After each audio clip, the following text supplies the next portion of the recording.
नमस्कार मित्रमैत्रिणींनो, सातारची मार्क्सवाली ताई या चॅनलवर तुमचे मनापासून स्वागत आहे. तर मित्र आणि मैत्रिणींनो, आज आपण 2 घटना पाहणार आहोत. तर पहिली घटना मी सांगणार आहे गौरी सावळे या मुलीची, जिने मृत्यूच्या दाढेतून परत येत साऱ्या जगाला दाखवून दिलं की इच्छाशक्ती काय असते. मित्रांनो, 11 तारखेला गौरीवर एकतर्फी प्रेमातून कोयत्याने भीषण हल्ला झाला होता. तिच्यावर एका पाठोपाठ एक असे 5 वार करण्यात आले होते. जेव्हा तिला रुग्णालयात आणलं तेव्हा कोणालाही वाटलं नव्हतं की ही मुलगी वाचेल म्हणून. कारण गौरीची अवस्था इतकी गंभीर होती की तिच्यावर तब्बल 6.5 तास शस्त्रक्रिया चालली. तिच्या डोक्यावर, तोंडावर आणि हातावर खोल जखमा होत्या. तिला एकूण 113 टाके पडले होते आणि तिचा कानसुद्धा कापला गेला होता. आणि सर्वात महत्त्वाचं म्हणजे गौरीची जगण्याची जिद्द फळाला आली.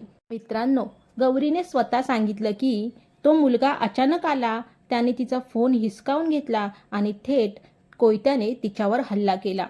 तो तिच्या मागे लग्नासाठी तगादा लावून होता, पण गौरीचा त्याला नकार होता. तिने त्याला ब्लॉकही केलं होतं, पण त्याने हा टोकाचं पाऊल उचललं. मित्रांनो, या संपूर्ण प्रवासात गौरी फक्त एकाच गोष्टीसाठी लढत होती, ती म्हणजे तिची आई. तिने डॉक्टरांनाही सांगितलं होतं की मला माझ्या आईसाठी जगायचं आहे. आणि मित्रांनो, या उपचाराचा 8 ते 9 लाख रुपये खर्च आला आणि हा खर्च एका देसाई नावाच्या एका मोठ्या साहेबांनी उचलला. कारण गौरीच्या घरची परिस्थिती अत्यंत हालाकीची होती. आज गौरी बरी होऊन घरी देखील गेली. तिला पशुवैद्यकीय क्षेत्रात शिक्षण घेऊन सरकारी अधिकारी बनायचं आहे. ज्या मुलाने तिच्यावर हल्ला केला त्याने देखील आत्महत्या केली.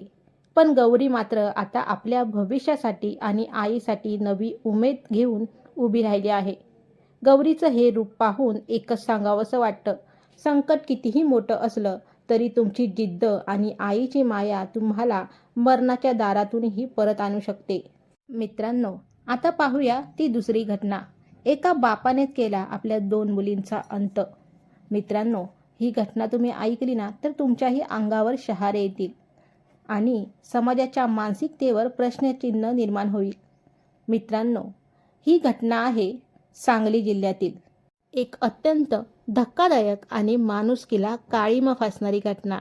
मित्रांनो, आपण ज्याला बाप म्हणतो त्या बापानेच आपल्या 2 चिमुकल्या मुलींना उलटं टांगलं. सांगली जिल्ह्यातील आटपाडी तालुक्यातील बनपुरी येथे घडली. नाना हैबत यमगर या व्यक्तीने आपल्या 10 आणि 11 वर्षाच्या मुलींना शेजाऱ्यांच्या घरातून चोरी केल्याच्या संशयावरून रात्रभर पाय बांधून उलटं टांगून ठेवलं होतं. मुलीच्या आईला विचारल्यावर त्यांच्या आईने सांगितले की तो नेहमी दारू पिऊन असायचा आणि त्याचा स्वभाव रागीट आहे. घटनेच्या वेळी मुलींची आई आणि आजी आजोबा पण तिथेच होते. पण त्या आरोपी बापाने हातात कोयता घेऊन त्या सर्वांना धमकी दिली की जर कोणी मला अडवण्याचा प्रयत्न केला तर त्या सर्वांना मी तोडून टाकीन. यामुळे कोणालाही त्या चिमुरड्यांना वाचवायला जाता आले नाही. मुली रात्रभर पाणी पाणी म्हणून ओरडत होत्या, पण त्यांना कोणीही मदत करू शकले नाही. मित्रांनो, या छळामुळे 10 वर्षाच्या ऋतुजाचा मृत्यू झाला तर 11 वर्षाची अनुजा गंभीर जखमी असून ती रुग्णालयात उपचार घेत आहे. मित्रांनो, आरोपी वडिलांना पोलिसांनी अटक केली आहे. मित्रांनो, पण ही घटना केवळ एका कुटुंबाची शोकांतिका नाही, हे आपल्या समाजाच्या मानसिकतेवर लागलेलं एक मोठं प्रश्नचिन्ह आहे. दारूच्या नशेत माणूस आपली विवेकबुद्धी हरवून बसतो. स्वतःच्या पोटच्या गोळ्यांवर हात उचलताना त्याला पाझर फुटत नाही. हे भीषण वास्तव आहे. व्यसन केवळ एका व्यक्तीला नाही तर पूर्ण कुटुंबाला उद्ध्वस्त करते. जर मुलांकडून काही चूक होत असेल तर त्यांना मारझोड करून किंवा अमानुष शिक्षा देऊन सुधारता येत नाही, तर मुलांशी संवाद साधा, त्यांच्या वागण्यामागचे कारण समजून घ्या. रागाच्या भरात घेतलेला एक चुकीचा निर्णय आयुष्यभराचा पश्चाताप देऊन जातो. जेव्हा आपल्या अवतीभोवती अशी अमानुषता घडत असते तेव्हा केवळ घरचा विषय म्हणून दुर्लक्ष करू नका. जर वेळीच कोणीतरी ठामपणे हस्तक्षेप केला असता किंवा पोलिसांना कळवले असते तर कदाचित त्या चिमुरडीचा जीव वाचला असता. अन्याय सहन करणे आणि उघड्या डोळ्यांनी पाहणे हा सुद्धा एक गुन्हाच आहे. मित्रांनो, अशा घटना पुन्हा घडू नयेत यासाठी आपण सर्वांनी सजग राहण्याची गरज आहे. माणुसकी जपूया आणि आपल्या मुलांचे रक्षण करूया.